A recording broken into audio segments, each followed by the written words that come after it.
Good morning, everyone. My name is Carolyn Hart Bennett, and today I'm going to start reading the third leg of the journey of the Seven Sisters.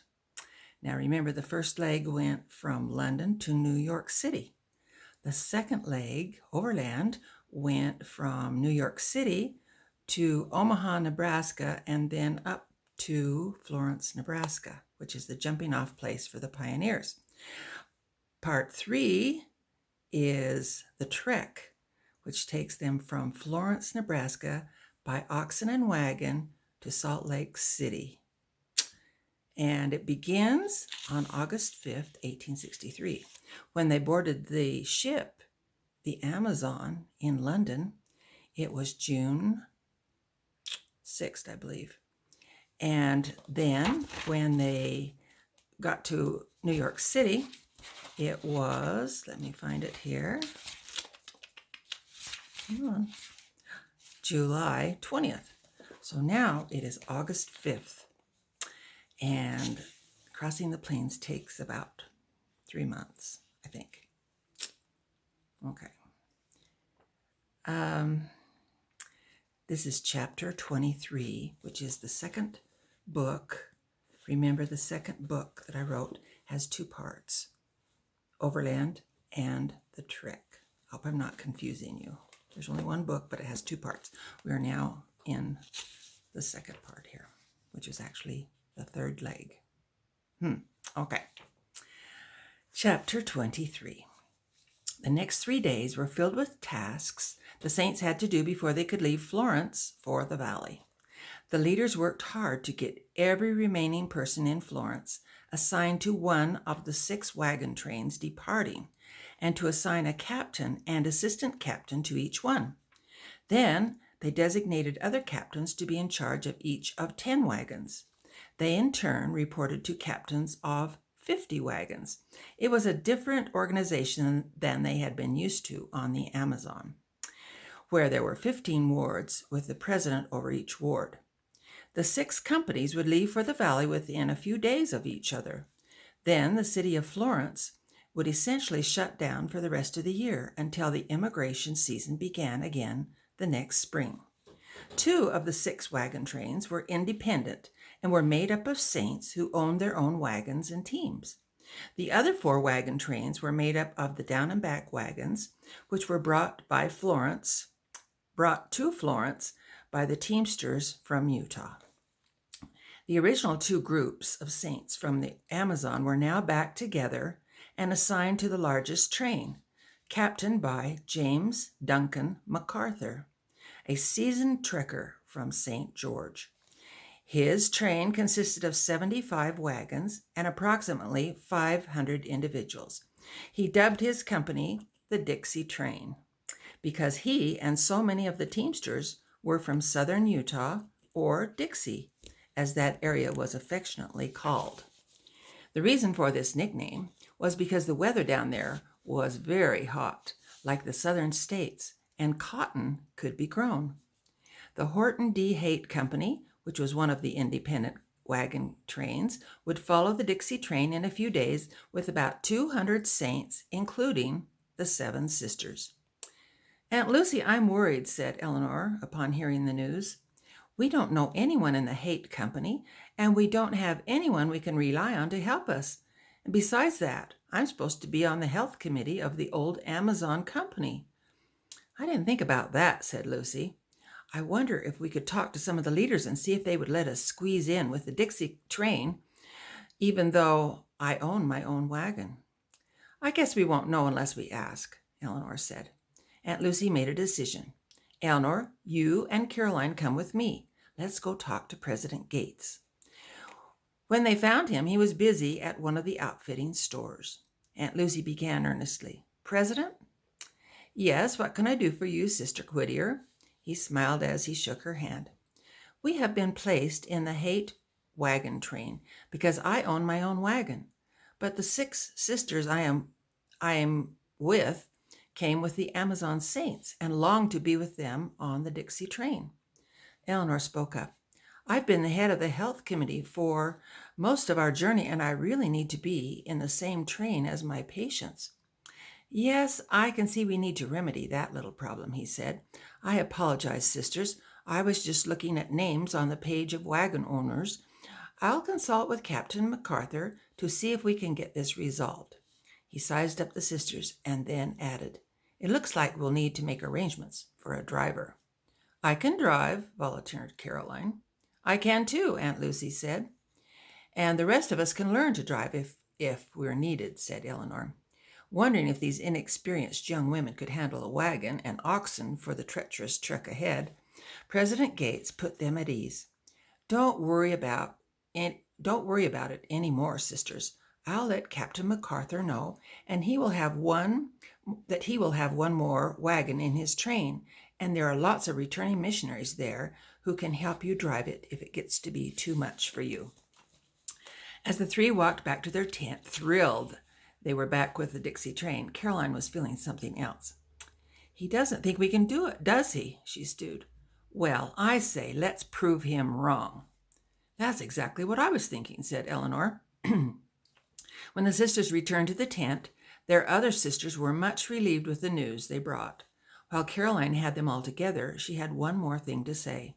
"Sisters, we are going to have it a lot harder than anyone else on the Dixie train because we won't have a teamster driving our wagon. But we can help each other and support each other and do our part when it comes to the work. We've got to be strong, sisters. We've got to be strong like the men." "Don't worry, Caroline," said Fanny. "We can do it, right?" "Right," they all agreed. Caroline was reassured and pleased to hear this heartfelt pledge. Captain MacArthur, however, was not so pleased when he learned he had inherited a wagon full of young women who would have to be indulged because they didn't know anything about wagons, oxen, or the rigors of crossing the plains. He hoped some of the men from the Amazon would take on the responsibility of aiding these helpless women. His teamsters were driving their own wagons, and others had assignments as night guards, herders, scouts, and hunters. "I can't spare any of them," he thought to himself, but after stewing about it for a little while, he got an idea to go find Hurricane Clark. "Hurricane, the sisters you brought up from Omaha have unexpectedly aligned with Sister Lucy Whittier, whose husband died of cholera last month. She has her own wagon and has invited them to join her. Her wagon was inadvertently placed in one of the independent companies, but her sisters want to be in the Dixie train along with their fellow saints from the Amazon. Would you be willing to keep an eye on them if we put their wagon directly in front of yours?" "That's fine with me, Captain. I was wondering why they didn't end up in my wagon. I taught Sister Cleverly how to drive on the way up to Florence, and she caught on pretty fast."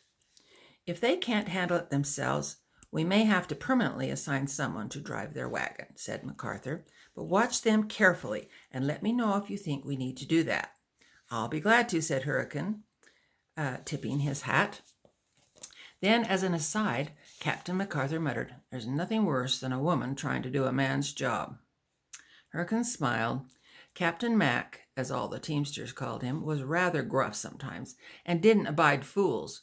But as Hurricane thought of the sisters and how excited they were when he brought them up to Florence, he wasn't going to dismiss them like the captain had. Hurricane remembered the sisters telling him about losing one of their lucky 7 sisters in the Saluda explosion. Then he astutely concluded they had regained their 7th sister again when Lucy Whittier joined them. None of the other teamsters were in charge of such interesting cargo. 5 of these sisters were of marriageable age, and they were all plenty attractive. The word of the captains of each wagon train was law, and next to the captains, the teamsters had the most important position in the success of the wagon train. The teamsters were confident and at ease handling the oxen. They had skills to prevent the always threatening stampede. They knew how to pace the oxen to avoid fatigue, and they were able to safely guide the oxen and wagons over rough terrain and through water crossings. Their duties included a nightly check of the wagons for wheel stress and seeing that the axles were greased. Each morning they were instructed to yoke all the reluctant and uncooperative cattle first. That way, they could save lots of time by leaving the tame cattle, which waited patiently for their turn to be yoked until last. They also had the responsibility of quartermastering the supplies, attending to mess duties, and maintaining the spiritual well-being of the other teamsters. The Dixie Train Company responsibility right now was to see that they had all their belongings and supplies ready and packed for the trek. After getting their wagon train assignments straightened out, the sisters found themselves in the general store buying last-minute items for the trek. It was always a treat to look around the store at all the merchandise. On this, their last visit there, they found themselves next to the sisters-in-law at a table where dozens of Pioneer bonnets were displayed in all colors and sizes. "These bonnets certainly aren't very attractive," groused Sister Walmsley as she picked aimlessly through them. "I might as well wear a bucket on my head," Sister Nightingale complained. "I'd rather not wear anything than wear one of these ridiculous things. The brim sticks out in the front about 3 inches farther than it needs to. This poofy part is going to mess with my hair. The bow under my chin is going to chafe and make me sweat. And this flap down the back is just plain horrid looking." Sister Nightingale continued adding her commentary. "Nobody can see your face if you wear one of these things. What's the good of that?" The clerk, who was waiting on another customer, overheard all their talk, and when she finished checking her customer out, she walked over to the in-laws.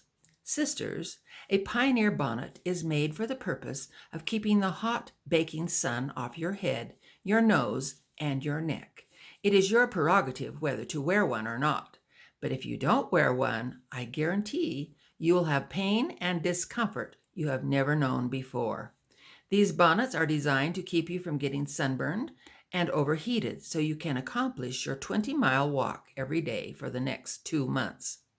We've been selling them for over 15 years, ever since President Young's Vanguard Company blazed the Mormon Trail to Utah, and they have been changed and modified by the sisters who have worn them until you see this preferred style right here. Now, do you want to buy one or not?" The sisters-in-law sputtered and hem-hawed that they guessed they'd better buy at least one bonnet just in case they needed it. "Are those the 2 sister-in-laws you were telling me about?" Aunt Lucy whispered to Eleanor. "That's them, in the flesh." "Will those 2 ever be satisfied with anything on this journey?" said Lavinia under her breath as the in-laws went to the counter to pay for their bonnets. The 7 sisters now had the display table all to themselves and found and tried on several of the colorful bonnets. They knew they would need them because August was proving even hotter than July had been. Lavinia, on the other hand, had enjoyed George's hat so much that she decided to wear it all the way to Utah. The brim was wide enough to keep the sun off her nose and neck, and of course she wanted to keep this connection with George. All the sisters of the company had been advised to also buy an apron to go over their skirts. They would need it for a variety of reasons: to keep their skirts from getting dirty, to use them handling hot pans and bake kettles, to dry their hands, and to gather up sticks as they trekked along each day, which they would use to start their campfires in the evenings. Each of them picked out a cream-colored muslin apron that tied around their waist and fell down past their knees.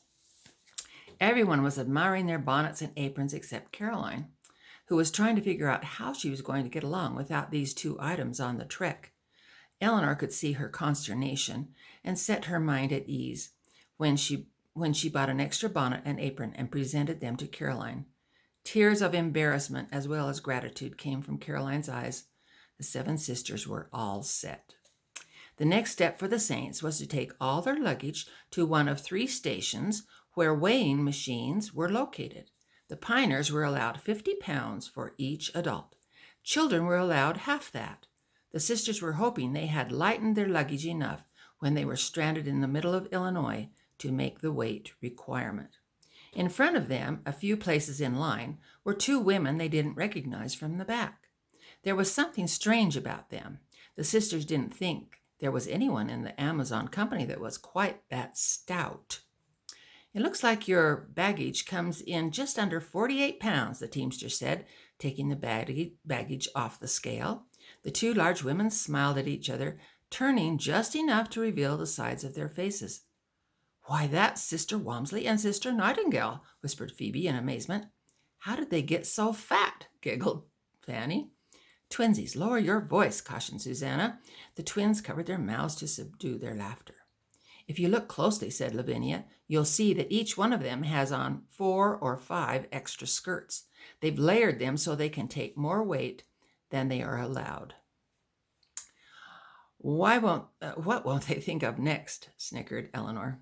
Oh, my goodness, said Aunt Lucy. Should we tell on them? Let's let them learn their lesson the hard way, said Eleanor. They'll find out soon enough they aren't putting anything over on anyone. They are going to be very uncomfortable before this trip is over. They are also going to be very entertaining, aren't they? Said Lucy. You can be sure of it, assured Eleanor. The sisters had a hard time keeping a straight face as the sisters-in-law waddled off to their wagon. Their luggage was next to be weighed. Each held her breath while her bags were put on the scale. Lavinia was glad she had unloaded her books because her luggage came in at exactly 50 pounds. Everyone who followed her was underweight by 3 to 5 pounds until Caroline's turn. Her trunk had been replaced by a donated one after hers was so badly burned. It was a little on the heavy side. She also had her satchel full of Wedgwood on top of it, so the 2 pieces could be weighed together. Your luggage weighs 61 pounds, sister. That's 20 cents a pound for overage, totaling $2.20. I can't believe this is happening again, Caroline said to herself as her eyes filled with tears. She was reliving her time in the line at Castle Garden when she was charged a very unfair tariff for her dishes. Her sisters looked at each other, and then Aunt Lucy spoke. Can you each put in some money for the overage? Can we each put in some money for the overage? The sisters began digging in their pockets and purses to see what kind of change they had.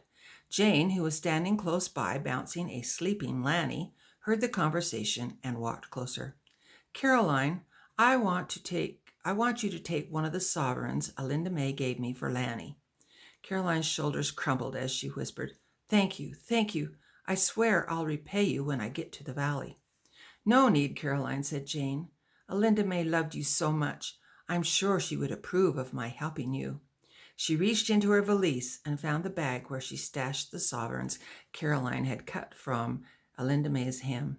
She pressed one into her hand and kissed her cheek. Caroline couldn't speak and just nodded gratefully, acceptance through her tears. Once again, Alinda May, through Jane, had saved the precious Wedgwood dishes Caroline's grandmother had given her before she left London. After the weigh-in, the Saints went to several lines to pay their fares to Utah. The sisters had carefully guarded their fare money while they moved across the country. They didn't want to be caught short this close to Zion, so they kept it separate from their spending money. As they found their place in line, Lavinia noticed a man coming up behind them. He wore a buckskin shirt and pants that were covered with elaborate Indian beading and had fringe across the chest and on the underarm seam of the sleeves. His head was down and a wide-brimmed hat blocked his face from view. He looked like what had been described to her as a frontier trapper, although she had never seen one before. She finally bent down and casually peeked under his hat to see who was under there. Sir Evelyn, you're still with us, she smiled happily. I presume President Pinkerton gave you permission to join our wagon train. He did indeed, Miss Triplet. Aha! Her mouth stayed open for several seconds before she realized she needed to shut it and act as though Sir Evelyn didn't look anything out of the ordinary. She finally spoke.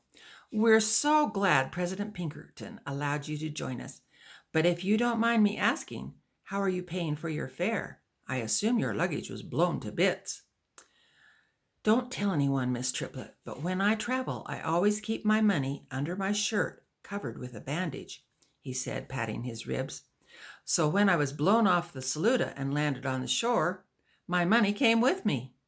But you are right. All my clothes and possessions are at the bottom of the Missouri River. Well, we are very glad you will be traveling with us, said Eleanor. I see you have some new clothes. Where did you get them? The rest of the sisters reddened because of her directness. Since I was bereft of clothing, Captain MacArthur called for the teamsters to part with a couple of outfits for me. One teamster brought out this genuine buckskin suit that some mountain man traded him for a buffalo hind quarter he had shot the day before. The teamster said it made me look like a real mountain man and would keep me cool in the summer and warm in the winter. It is, however, a little different style than what I'm accustomed to wearing. The sisters agreed with stifled amusement. You Mormons are so willing to share with those less fortunate than yourselves. Every day I am around you, I become more and more impressed. The sisters could tell Sir Evelyn didn't have any idea how ridiculous he looked in this outfit. The teamsters had swayed him to believe he had the most fashionable-looking clothes on the whole wagon train. They were laughing at him, not with him. "Where is Buster?" said Phoebe, looking around. "I needed to come and pay my fare," said Sir Evelyn, "and Matthew wanted to take him for a walk, so I let him." The twins instantly became jealous. "After we pay, can we go find Matthew and Buster?" asked Fanny. "If you want, you can go now," Susanna said. "I'll pay your fares." "Thank you," yelled Fanny as she and Phoebe took off running. While Eleanor, Aunt Lucy, Susanna, and Lavinia waited in their line, Caroline had to go to the Perpetual Immigration Fund line to sign a contract that she would pay back her fare when she got to Utah. She felt embarrassed that she kept having to take charity. Having her purse stolen on the New York docks was truly a devastating and humbling experience, and she was just grateful that Lizzie had given up her PEF letter so she wouldn't have to stay in New York while her sisters went on their way to Zion. Of course she missed Lizzie immensely, but she knew that she was a strong girl and would make the best of whatever situation she found herself in. There was always her promise that she would come to Salt Lake City someday. This thought comforted Caroline as well as her other sisters. And that's the end of chapter 23. It takes 2 months to cross the plains, not 3. Sorry, that was a misspeak. Over and out.